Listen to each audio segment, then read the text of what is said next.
Okay, let's begin. Welcome to this webinar, How to Wrap Your Message in Bacon. By using storytelling to get your point across. I was wondering if the slides were actually going to advance.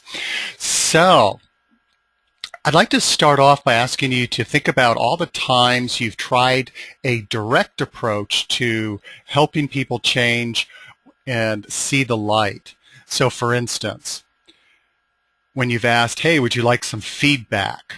Or you've given suggestions, here's what you should do. Or maybe even you've tried a gentler version of offering advice. Have you ever thought about blah, blah, blah?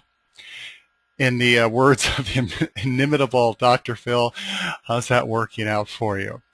And so when you think about it in the analogy of wrapping your message in bacon, if you've ever tried to give medicine to a dog or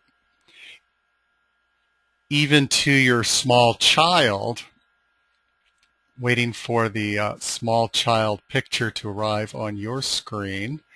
That's unfortunate. So there's a picture in your mind, a little girl holding her mouth and somebody's trying to give her cough medicine. Ah, there it is. So no matter how important the medicine is, they don't want to take it. And so that's the typical thing that happens when we try to confront somebody, whether it's giving feedback or challenging them in some way. And that's where the more indirect approach, rather than the direct approach, is so useful, the storytelling approach. And so you see this grandpa here telling the kids a story. And there's something that's really magical about when we tell stories, both culturally, we're culturally hardwired to care about and be moved by stories. And also we seem to be neurologically hardwired to be impacted by stories because of, well, a number of different reasons that we won't get into in this webinar.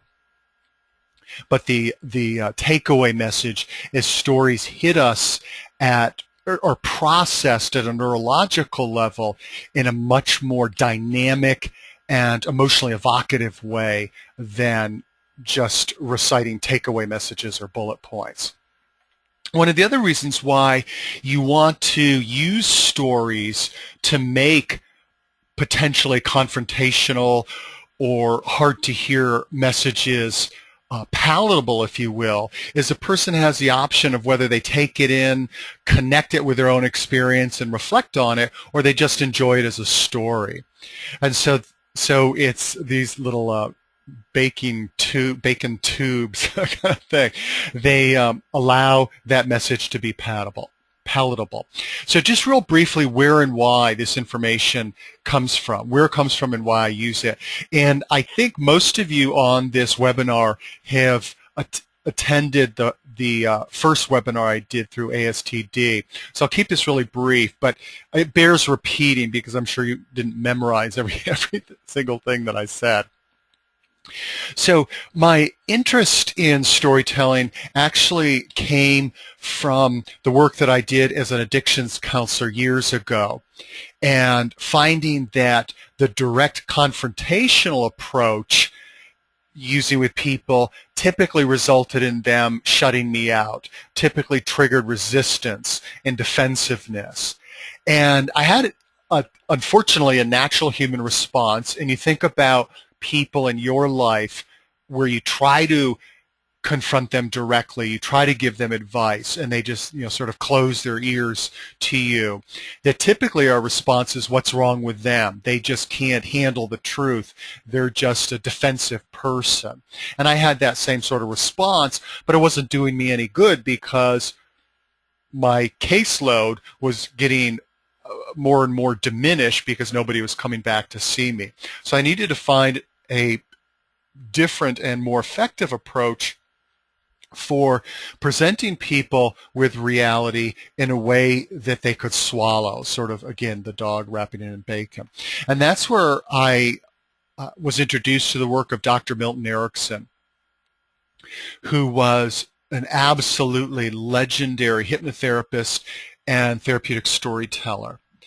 And his approach to working with people was sometimes described as a therapy of politeness, because instead of badgering patients like their former psychiatrists, psychologists, or other type of therapists did and confronting them, he used indirect techniques to help them come to self-awareness, self-reflection, new understandings, their own answers, etc. And one of the most powerful and somewhat magical ways that he would stimulate people to come up with their own unique answers and insights was his use of therapeutic stories. And what I found over the years, whether it was as a therapist or now as a teacher, trainer, consultant, coach, that stories are able to deliver messages that otherwise the person wouldn't be able to hear.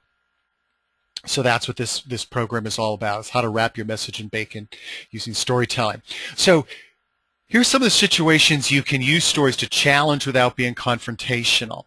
If you've got somebody who has some type of limiting belief, this is especially important if you're coaching somebody, so they don't believe they have what it takes to speak in public, to have a difficult conversation with their boss, whatever it is.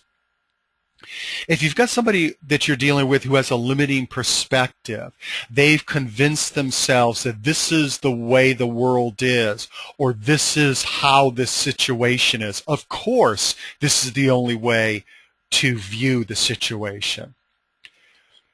Somebody with an entrenched position, they just know they're right. And that actually, I think I've got another one coming up shortly.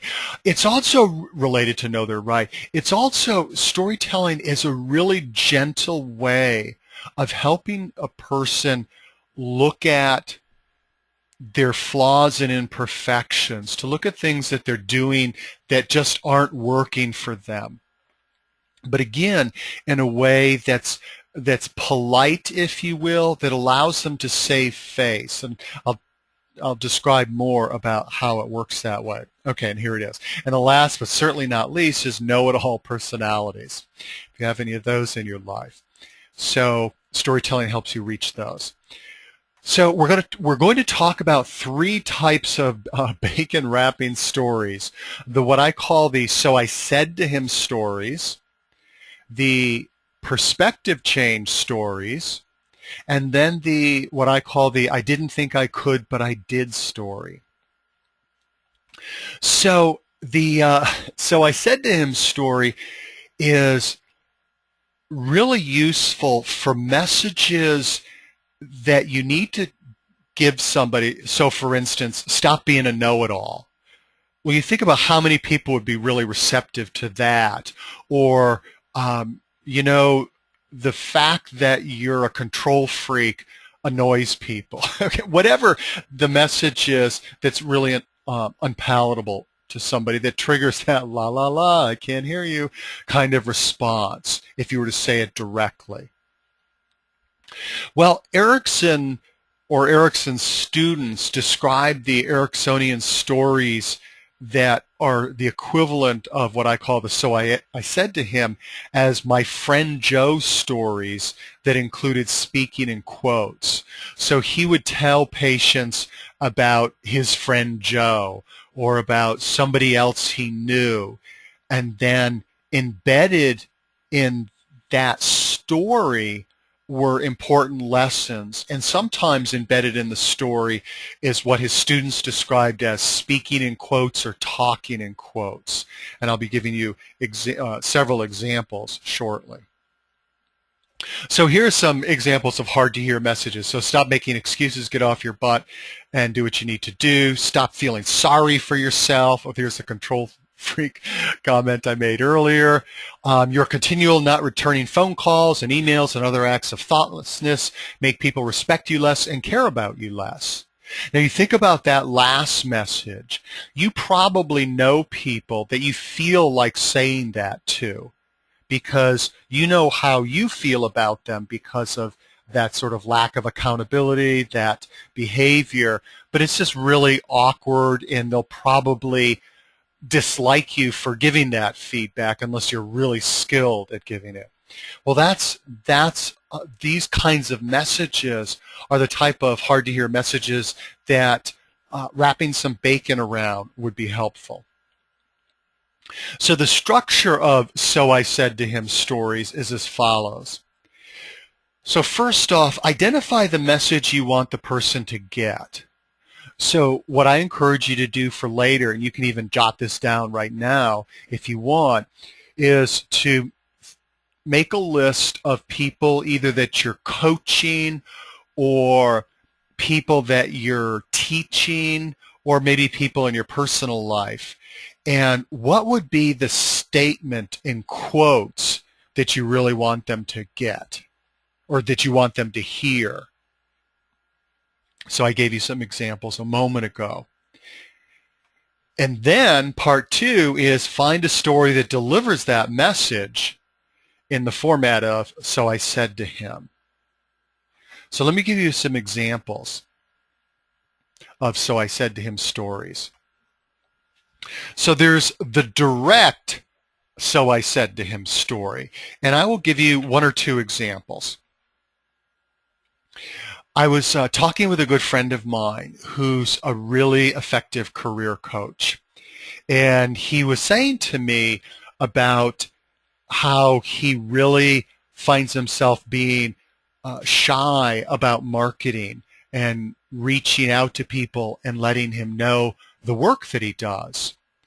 And I know this friend of mine, I know him well, hopefully because he's a friend, and I know how deeply he cares about people and wants to make a difference in their lives. And so one of the ways that my brain works is that whenever somebody shares a limiting perspective, sort of like a reflexive response on my part, is to think of a different perspective that might be more useful. But I also know enough not to give unsolicited advice, so not telling him, well, this is how you should see it. But what I said was, and this is typically more direct than I might, but here's what I said to him. I said, maybe what you can do when you find yourself reluctant to market yourself is to think about all those people who could benefit from your good work that won't, because you're letting your own self-limiting action get in the way. And think of those people that won't benefit from you because of that. And maybe you can find yourself thinking, I'm being really selfish by doing that. So you notice how I told that story. Well, I'm giving you an example of a So I Said to Him story, but I also know that some of the people on this webinar can directly relate to that situation. And you might be one of them. You might be one of those people that you have a real gift to give to the world, something really helpful for other people. And there's some shyness or reluctance to spread the word, if you will. And so maybe reframing it and thinking of it as I'm letting my selfishness get in the way, maybe that might help. So let's say I'm coaching somebody where they're stuck in that way. I could tell them that story as a way for them to absorb it versus if I just said, hey, you're being really selfish. All you're thinking about is yourself and your fear as opposed to doing good in the world. Okay, so really in your face approach. Actually, I think I'll move on and not tell the second one because we've got a bunch of different examples to share. Another version of the So I Said to Him is the So I'm Thinking story. So it serves the same purpose, but it's something that you didn't say to the person, but you're thinking. So for instance, oftentimes if I'm doing a management program or a leadership program and I'm talking about the importance of self-awareness in leaders and understanding how they come across and the effect that they have on other people. I will share this story. How years ago I was brought into this company by the VP of operations. The company had been bought out by a multinational company, and this man came in to basically revamp operations and make it way more efficient. However, he was just feeling incredibly frustrated with his management team. They weren't, in his view, they weren't on board, they weren't helpful, they were a lousy team. And so he wanted to find out what was wrong with them. So he asked me to come in, and I did a series of interviews and then a survey of his team. And what I found continuously from my interviews with his people was that his people despised him because he was so rude and disrespectful. And they would tell me story after story of how he said something insulting to them in front of everybody else. Just shared litany of examples of his rudeness. So when I met with him to report back my findings, and I was reporting the major takeaway themes, he just couldn't contain himself, and he said, "I don't get it. Not one single person here is brought up the fact that our efficiency is so bad. Nobody's talking about improving efficiencies." And he went off on this diatribe about nobody's into efficiencies. And as he's saying that, I'm thinking, so here's the so I'm thinking part. So I'm thinking, dude, they're not talking about efficiencies because they can't stand you. That's all they're focused on, is how much they despise you. So that would be an example of so I'm thinking story. And then I go on to tell what I'm telling the group about how I actually did bring it up and how we worked with that. So that would be an example of, if you've got, let's say you're working with, there's some managers in the audience who you believe have no clue about the impact that they have on others, that's a way of challenging them without, sort of getting in their face about it, because you're just telling a story about this other person. There's also the version of then she said. So you're telling what somebody else said to another person. Then there's also the so I said to myself kind of story. Let me tell you a short story, giving an example of that. I remember one of the first public presentations I gave as an adult, as a professional, was to a group called Divorce Perspectives. So there were people it was like a support group of newly divorced people. And my talk was on stress and dealing with change. And oh man, my heart was pounding. I was just incredibly nervous. And I remember just before I went on to give my talk, I said to myself, so here's what I said to myself. I said to myself, hey, this isn't about you. This is about them. You're here to help them. That's what this is about. And so simply shifting my attention to, hey, this isn't, my big chance to shine. It's my chance to be helpful to others. It totally shifted my fear level, my focus of attention, etc. Now, technique tip. Do you notice how when I say in these stories, so I'm thinking, or in this story, so I said to myself, do you notice how my voice tone shifted? Well, in hypnotic language, or in hypnosis or hypnotic storytelling, one of the terms, how's this for a term, is analogical marking. Analogical marking. And so it's sort of, one of the ways of thinking about it is it's like a auditory highlighter. So you know how if you highlight a passage in a book with a bright yellow highlighter, it makes it stand out? Well, when you're doing a "so I said to him" type of story, I'll say it again. I'll make it exaggerated. So just before, I went up to give my talk, I said to myself, listen, this isn't about you. This is about how you can be helpful to them, blah, blah, blah. So you notice there's a pause and then there's a tonality shift. So that's a way of making that message hit home even harder when you do the "so I said to him" stories, is change your tempo, your tone, etc. Then there's another version of the "so I said to him" is the "then he said to me" story.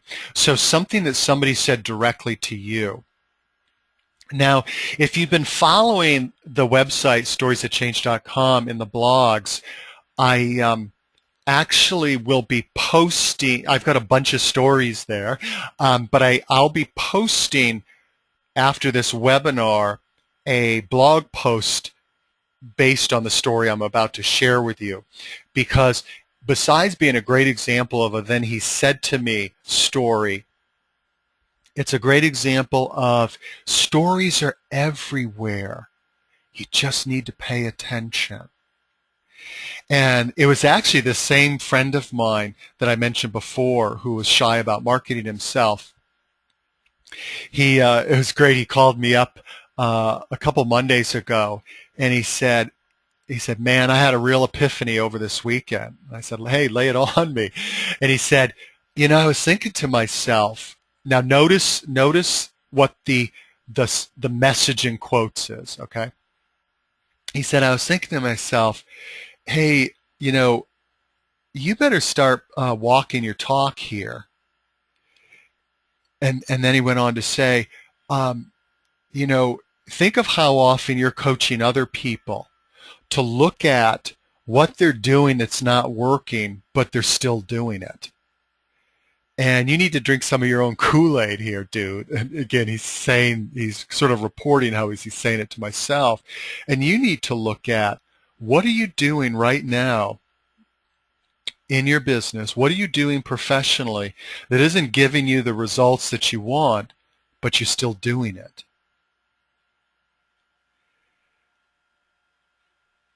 Now, I don't know about you, but when he told me that story, I'm hearing it as if he's saying it to me, or as if I'm saying that same thing to myself. Hey, what are you doing right now that's not working, and yet you're still doing it? And why? Why are you doing that? Now, if he had said that, let's say we were talking, and he just said, "Hey, David, what do you, let me ask you this. What are you doing right now that's not working?" And let's say I shared with him, "Well, geez, I guess this and this and this." And then and let's say he said, "And can I ask you a question? And how come you're still doing it?" You know how some people are like that they have that sort of gotcha attitude in air quotes, helping you look at yourself. Well, these are ways of truly helping somebody look at themselves in a non-confrontational way. So let me stop for a second. Anybody have any questions about any of this? I'm going to stop for 30 seconds, and you can either jot down some ideas, pen and paper, things that popped into your mind about how you can apply this, or you can type in a question. So we'll do 30 minutes, about 30 seconds rather, and then I'll go on. So either jot down some notes for yourself, like, oh, here's an idea, or you can type in a question.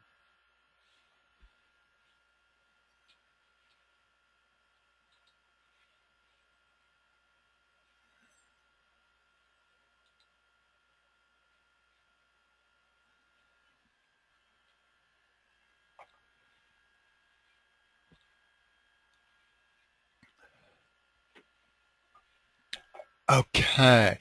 Now, you're more than welcome to type in questions as we go along, and I'll answer them. If they seem like they flow right in that moment with what we're doing, I'll respond then, or if not, I'll do it at the end. Okay, so no questions, so we're moving on. If I can get these slides to transfer. Okay, so putting this into action. So back to come up with your common messages that you want to get across. New perspectives that you want people you oftentimes are working with people to develop. Limiting beliefs you want to challenge. And then I spy stories that can communicate that. Look for situations as they're happening where somebody says something like, do you realize what you're doing right now? Something, and you're like, whoa, what was that? Something that catches your attention, or I should say, or reflect on some of the things that you've heard people say over the years that were really confrontational or really challenging. And then you can use those stories.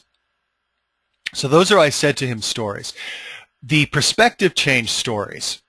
Let me actually, I'm going to back up for a second. Let me tell you a quick perspective change story and then walk you through the structure.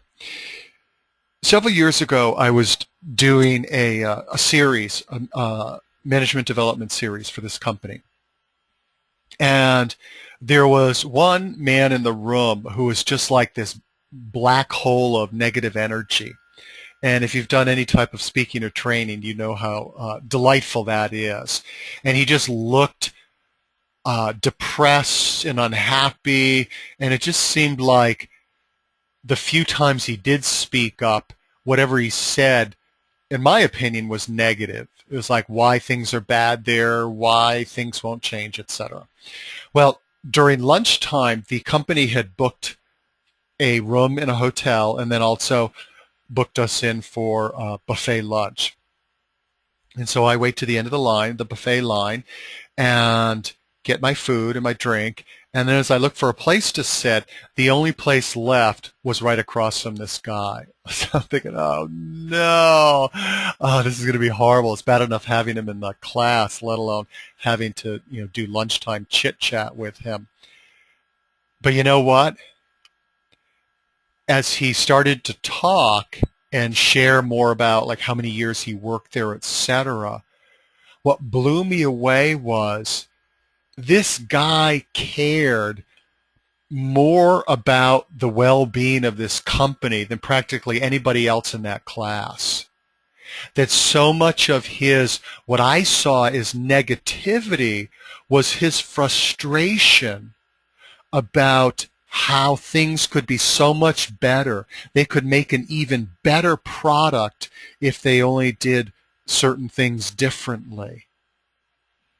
And so it was a great reminder to me that sometimes the people we identify as negative, it's not that they're not the ones who are, that they don't care or they're just a negative personality. Sometimes they're the people who care the most and are really frustrated. And maybe instead of trying to tune them out, we really need to listen to them more closely. So that's one example of a perspective change story.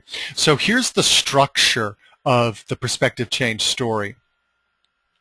The beginning of the story, you get in sync with the listener's perspective. So it's sort of like, of course, this is the way the world is. And so the story is in sync with their beliefs, their thoughts, their feelings. And so anybody who's been in the work world for any period of time knows what it's like to be around a negative Nelly type. And if you've done any type of training, you know how unpleasant that is. So I imagine as you heard me tell the beginning of the story, you're like, oh yeah, been there, done that, know how pleasant that is. Then there's the surprise. So it seems like the story is taking one trajectory and there's an unexpected twist. And so the story ends up being maybe a counterexample to their belief. So in this case, it would be the belief that somebody who's negative, if somebody seems negative, it's because they have a negative personality or they're just a complainer, as opposed to maybe it means they care a whole lot. And so that unexpected twist, that surprise, of course this is the way the world is, of course this is how to look at the situation. It's like, oops, not necessarily so. And so what that does is, just one second here. It creates an opening. Hopefully that didn't create any weirdness in your screen. I had to move the control panel so I could read this. It creates an opening and doubt where before there was only certainty.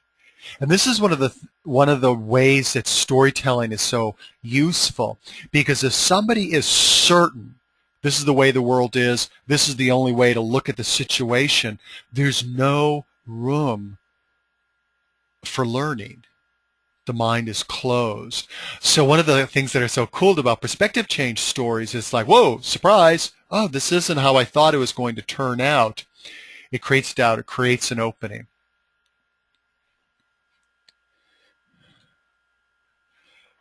And then it gives the person the context to expand their options.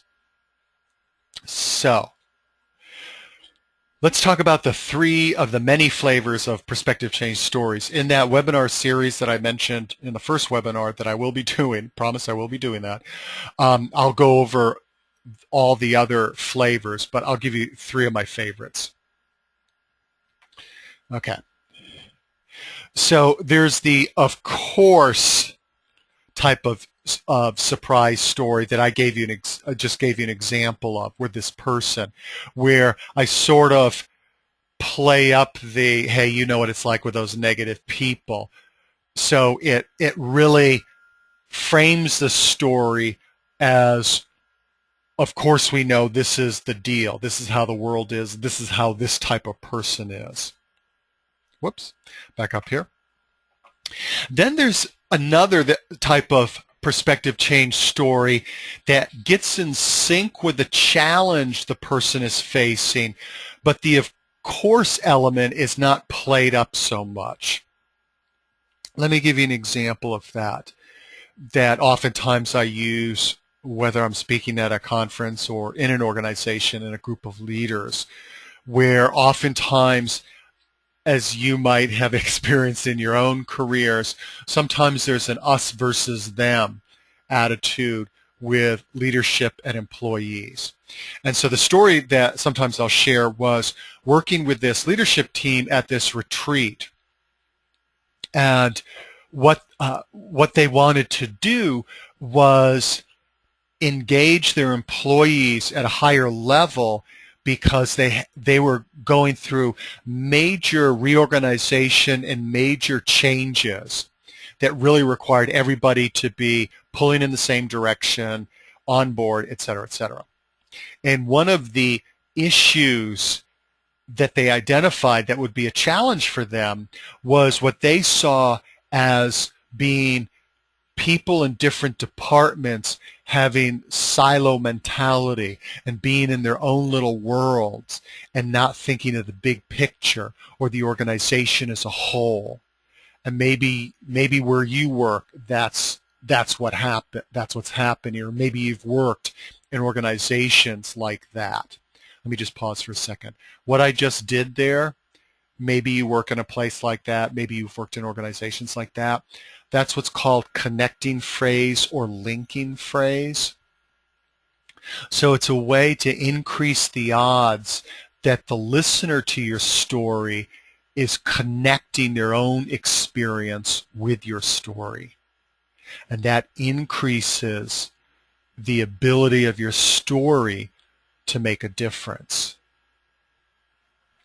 because it's linking them to what matters to them or to their own life experience. Okay, so back to the story. So a little step aside teaching moment there. So back to the story. So they saw their people as being in their own little silos, their own little worlds, don't care about the organization as a whole. They're not seeing the big picture, and they're kind of entitled. They're sort of like, what are you going to do for us, as opposed to how can we provide value to you? And over the many years, that has been one of the biggest laments that I've heard from leadership teams, that our people just think about what we can do for them as opposed to what they can do for us. Well, after the retreat, I did a series of focus groups and individual interviews with some of their best employees from different departments. And what I heard was a totally different perspective. Not surprisingly, but a really telling perspective. And some of the reoccurring themes that I heard from the employees were, number one, we repeatedly have expressed concerns in these different areas that are affecting our ability as a healthcare organization, our ability to provide high quality care and respectful care, and you guys don't do anything about it. And so it makes us look bad, it makes this organization look bad, and it's not right to treat our patients this way. So they had some significant professional outrage. They also had real frustration about some of their requests that would allow them to do their jobs better being ignored, and that frustration of wanting to do a great job but feeling like you're thwarted day in and day out. And the other big issue that I heard was in this one, I think it was a nurse, put it so perfectly. She said, I would be more than happy to buy in to the vision if I only knew what it was. And so one of the big things with employees was leadership had what's sometimes called leadership ADD, combined with lousy communication. The CEO, who thought of himself as a visionary, was always jumping on the next bandwagon, the next leadership fad. He would get all excited about it, invest in training for his leadership team, tell the troops, hey, this is what we're going to be doing now, and 6 months go by, nothing happens, he's lost interest, and he's on to the next fad. Okay. So you notice that story, it starts off, so if I'm telling this to a group of leaders, it starts off with being in sync with their frustration. You know, the silos, the own little world, the entitlement attitude, and then it shares a different perspective. So that's another flavor of the perspective change story. And the third of the many flavors that we'll talk about is presenting a new perspective in a funny, ironic, charming, or some other emotionally evocative way. And I've actually have some examples of that on the Stories That Change website. I'll tell you. Okay, I'll tell you a real short one. I was going to tell you one of my favorites. One of my favorites is from my Whatever Life Brings talk. Some of you have heard it. It's the instant perspective story. I'll put that on the website because I really want you to hear it, because it's a classic example of using a self-deprecating story to make a perspective shift stay in people's mind. And the perspective shift is, I know it seems like a big deal right now, but in a year from now, it's not going to be a big deal. But I'll share with you this is a shorter example of another type of perspective change story, and it comes from last few months. I've been doing volunteering at an animal shelter, and I will either walk or run the dogs or do a lot of dog patting. And one of the things that first hit me when I got there was it was just so painful to see the dogs there just looking lost and bereft, and especially the little Chihuahua-sized dogs, and looking really scared in the land of the big barking dogs. And it really took some work for me to feel sort of cheery and upbeat and optimistic when I first started working there, even though it felt good to be doing the volunteering, just the sort of the sadness of it all would get to be a bit much. And then I started noticing how quickly the dogs got adopted. And so, one visit I was there and I'd be feeling sad for this. There's this like sweet little Chihuahua named Buster, a scared little guy quivering with fear. Took him for a walk, did a lot of patting, talking to him, it's going to be okay. And the next time I go there, just a few days later, he's been adopted. And seeing this happen over and over, if you remember from the ASTD webinar I gave about asking the question, what's this like? This experience, what's this like? And I found myself thinking, this is a perfect metaphor for this difficult time in your life. It's just a chapter in the story of your life. It's not the whole book. It's not the whole story. If you were to look at these little guys in the short time they're at the shelter, I mean, it's pretty bleak and it's pretty sad, but it's just a short chapter in the bigger story of their lives. So that's a simple little example that just hopefully hits home and makes that idea of a tough time in your life as a chapter. It's not the whole story. And actually, I've got that on that story on the website. So that's another example of just using a simple little, not really dramatic story, but it makes the point in a more memorable way. Okay, instant perspective, that was the one I was hoping to have time to tell, but we need to move on. Oh, okay, so there it is. Okay, here's the story. So there's little Buster. So that's my resilience website, whateverlifebrings.com. But I think I've got that. Yes, I've got that story at the storiesthatchange.com site. All right, so putting this into action, back to thinking of identifying the stuck or limiting perspectives or beliefs that you're oftentimes working with people to overcome. Think of alternative perspectives and beliefs. So what would be a more resourceful, a more empowered, a more useful perspective and belief? And also, what are situations where I deal with people who are just so certain this is the way it is, the kind of know-it-all, and just, it's like that saying, often wrong but never in doubt. People like that who are often wrong but they're never in doubt. One of the most useful things that you can do is tell stories that help create doubt, that help shift them from certain to uncertain. And perspective change stories can do that. So again, and then once you've got those, okay, these are some of the shifts I want to make, to look for stories that either directly represent that shift or can be a metaphor, like the dog story I just shared with you. Here's a storytelling tip. We're all bozos on this bus. If that's a very old saying, but what I mean, what this means is,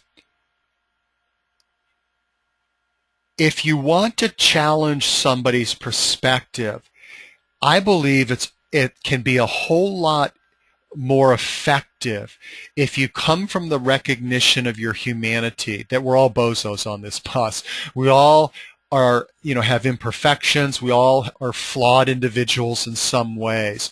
So the more you can come up with self-deprecating stories, I think the more people can bond with you, because it models not only does it show that you don't think you're better than them, but it also models having enough strength to admit your fallibility. And it's interesting to me, as somebody who studies storytelling and speakers and have been for many years, no offense to Wayne Dyer, I think he has unbelievably useful messages. But if you're at all familiar with his work, and I've listened to him for close to 30 years now, it's always struck me that most of his stories, except for the last few years, which has been interesting, most of his stories have always been him in the superior position, always him sort of instructing or setting straight the less evolved people in the world. And I just think that's interesting, and I find myself much more drawn to, this is Peter Bregman, who's just an outstanding speaker, storyteller, and his book 18 Minutes, Find Your Focus, Master Distraction, Get the Right Things Done, is outstanding. It is right up there, maybe even more so, in my opinion, than Made to Stick and Blink, as just a brilliant example of communicating ideas using stories, because each chapter in that book starts with a story. So besides the content being outstanding, just from a storytelling position, point of view, it's a great read. And many of his stories are him and his humanity, his fallibility. Whoops, his fallibility. Come back here. Okay. And so just something to think about when you share your stories, to think about including enough where you're sort of the bozo in the story, or the one with the flaw. Okay, perspective change. Last but not least, I didn't think I could, but I did stories. So when and why to use these type of stories? You use the I didn't think I could, but I did stories to shift people into a more empowered and emotional and mental state.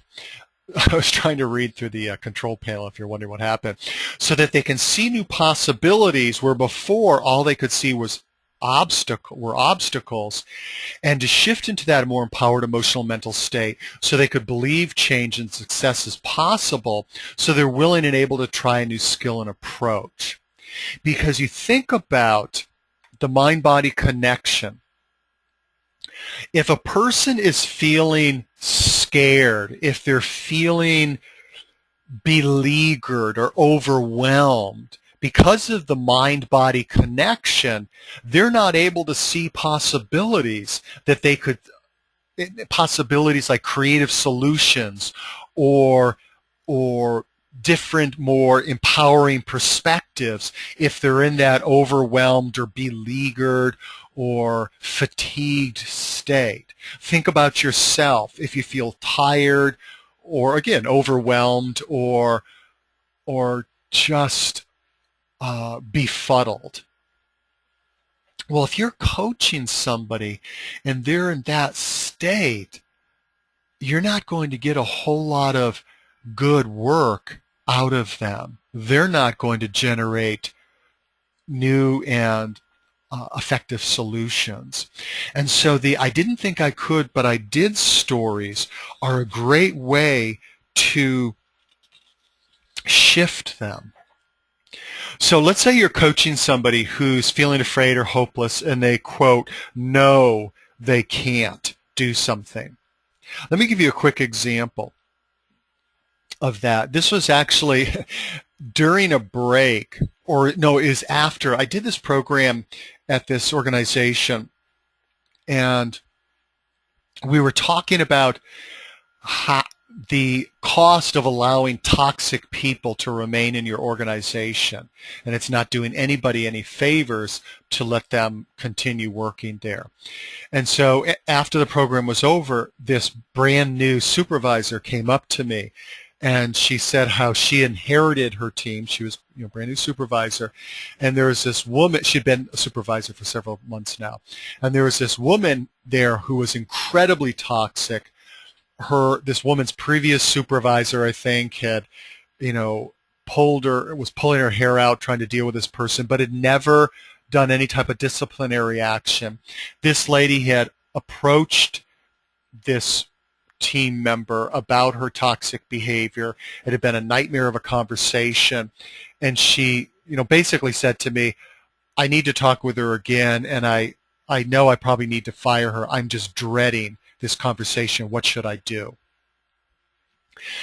Now, in the old days, I might have launched into my, 5-point plan recommendation, but it was clear that her body language said so clearly that she was in such a disempowered, I can't even begin to imagine addressing this, that I needed to help her shift into a more resourceful state and engender some type of hope before any suggestions I could give would stick.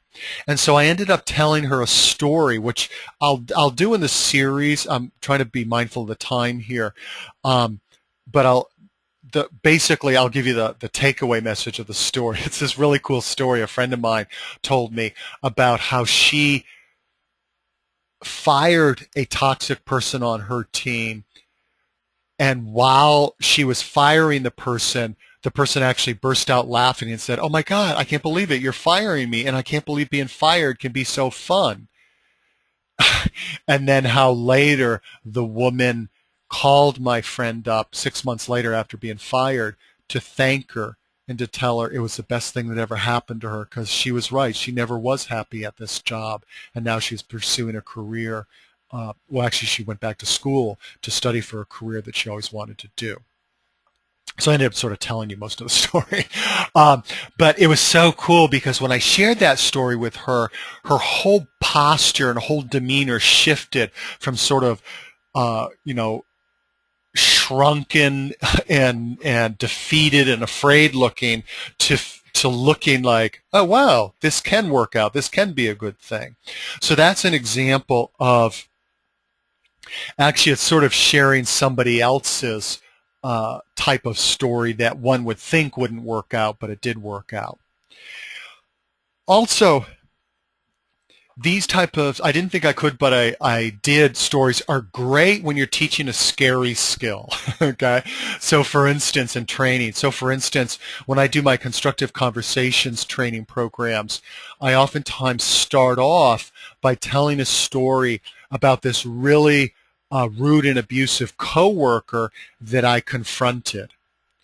And I walk participants through the whole story of the things that he said to me, how I reacted internally, how I plotted my revenge, because I want the listeners to connect up with all the things that they do when somebody mistreats them in the workplace.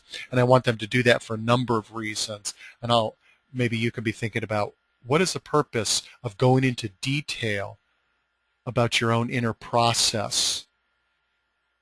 I'll let you think about that for later. And then I walk them through my planning process, how I plan to deal with a situation, and then I tell the story about how I brought the conversation up. And it has a happy ending too. And so I use that story, if you remember in the last seminar, using stories to open up your webinar, using stories to open up a presentation or seminar. That's a great one to open up a constructive conversations program, because everybody can relate to dealing with a rude or abusive coworker. So they're all ears, like, I want to learn how to deal with that kind of person and that kind of situation. And then later on in the seminar, I tell them how I dealt with it. So it creates that sense of hopefulness that, wow, it can work. If you apply this material, good things can happen.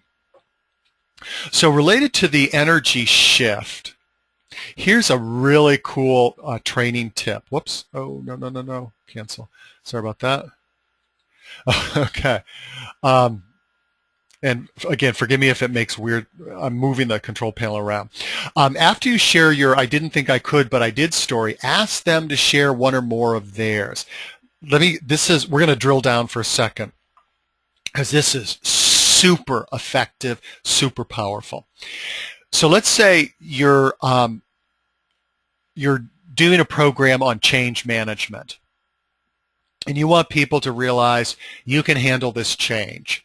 Rather than just doing a rah-rah speech, you can share an example of, let's say, a change that you had to deal with years ago, and how scared you were, and you thought it was going to be a drag, blah, blah, blah, and then how it turned out to be a really cool thing.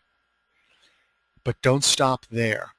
Then what you would do is so let's say you're doing this in a group, is ask them as a group to pair up or to get into triads and share their own example of a situation where they went through a change. They thought it was the end of the world. Turns out it was like a really cool thing. And I know there's some people on here who've been to my programs, you've been through that exercise, and you know what happens. As people, it shifts the state enough of people when they hear you tell the story, but it shifts their state way more when they recount their own story. Okay? And it's also really powerful to do this in a one-on-one coaching session. So let's say with the bring up a difficult issue scenario that I already gave you. Let's say I'm coaching somebody who they're reluctant to bring up this issue, and I might tell them the full story that I alluded to with you, and then I might say, you know, what are some examples in your life where you thought, oh, this is going to be a nightmare, but you had the courage to bring up the conversation and it turned out really well? And then they will tell their story 9 times out of 10. Every now and then some person might come up with a blank, so maybe come up with another story. Maybe that story will trigger their memory. Okay, let's move on here.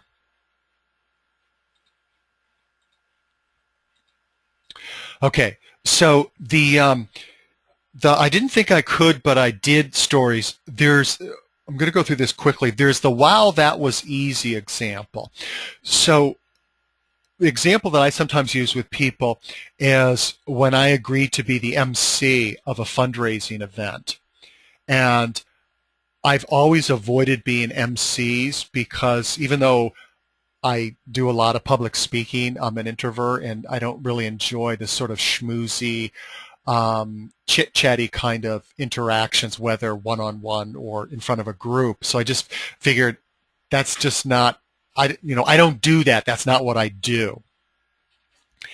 And I'll do a quick linking phrase or connecting phrase, this story.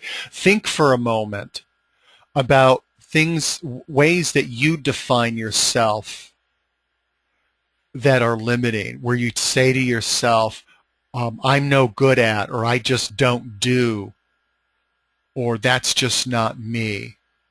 Think of your own version of what I was doing with the MC thing. Maybe it's dealing with difficult issues, confronting somebody, whatever it is.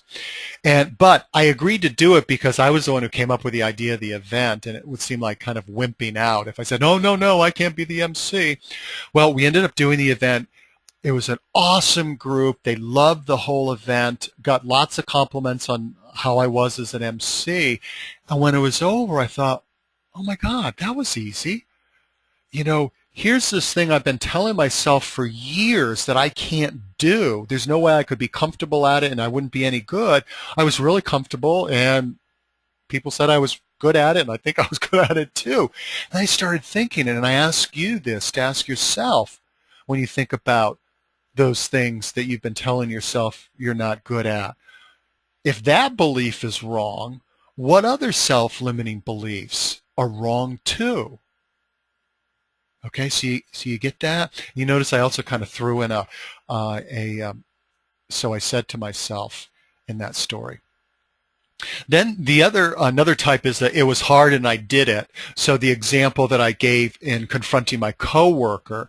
Now sometimes I just do a short version of that if I'm like speaking at a conference and it isn't a big training program on the actual skills. It's more of an overview. But the third type is it was hard and here's how I did it. So this type of I didn't think I could do it and I did story is more of it's not only a shift their emotional state and mental state from I can't to I can, but also it's a teaching story about how to do it. Okay, so we're on the home stretch here. And just so you know, FYI, we're going to go a little bit over, maybe 5 minutes max. And I'm recording this, so if you have to bail, you can always come back to the last 5 minutes. Okay, so let's putting this into action. Inventory your I didn't think I could, but I did it experiences. So make a list of them. And then also inventory those you've heard from others or you've read about, like really amazing, wow, I never would believe a person could do that. And look at, they did it. And then practice sharing them. Practice using them. And maybe even practice on your friends or family and get feedback on which ones have the biggest impact. So those are the I didn't think I could, but I did stories. Okay, so we're wrapping up here. So when you wrap your messages in bacon using stories rather than directly confronting someone, they are far more likely to listen and take in what you have to say. So that's the big takeaway message here. So whether it's helping somebody break free from limiting or stuck perspectives and beliefs without triggering defensiveness, use. So I said to him stories, perspective change stories, and then using the I didn't think I could, but I did stories to help the person overcome a limiting belief or perspective and to shift them into an empowered emotional and mental state so they're able to think of new approaches, they're able to problem solve, and they're also willing and able to practice the skill because they have hope. So hopefully you'll have found that the information that we covered will get you started. If you want to dive deeper, this is something I'm psyched about. It's about to go into press, the Storytelling for Leaders. It's at the storiesthatchange.com website. It's at the online store button. And this is actually a recording from an in-house program I did to a leadership team on storytelling in a leadership and coaching capacity. And so the pre-publication price for that is it's going to be $149 plus shipping, blah blah blah. Pre-release price until September 15th is $99 plus shipping. And wait, there's more. That if you're one of the first people who respond, you'll get add powerful storytelling to your training MP3 recording, $25 value. Unleash the power of storytelling recording, $25 value. And what I decided to do was put the CD I've got a DVD CD combo of the Whatever Life Brings. It was actually the live event that I just told you that I was in the MC for. I extracted the CD of that, and I'm going to include that for the first 20 purchasers because besides the content being really useful in terms of helping people develop resilient, deal with change and uncertainty, which there certainly is a lot going on in today's world, it also is a great example of using stories in a presentation context where pretty much every point that I make there uses a story. And they're some of my favorite stories. So you can check that out. And I really hope that you keep coming back and ask questions. Please, please, please. Ask questions on the blog. There's a place at the bottom of the blog post to post comments and questions because I'd really like us to develop a storytelling community. And if you post the questions in the community format, everybody can benefit from the answers versus if I just do one-on-one. So this is kind of a humbling story that I just posted, a reframed story about compassion, where I was having a negative judgment about this guy, and a friend of mine who's a real role model for me for compassion had a whole different perspective. And so this reframed story is a great example of perspective change stories. What's your handstand? And this is this is a story from the Whatever Life Brings website, but I wanted to give you an example of using a kind of an everyday life experience and always thinking about what's this like, and using doing a handstand as a metaphor for behavior change. Whoops. That was smooth. Come back here. So with that, we are officially ending. So I'm going to, let's see, stop the recording. Well, no, I'll do a minute. Does anybody have any questions before we sign off here? So you can go ahead, actually I'll stop the recording now, and then if you have any questions I'll respond.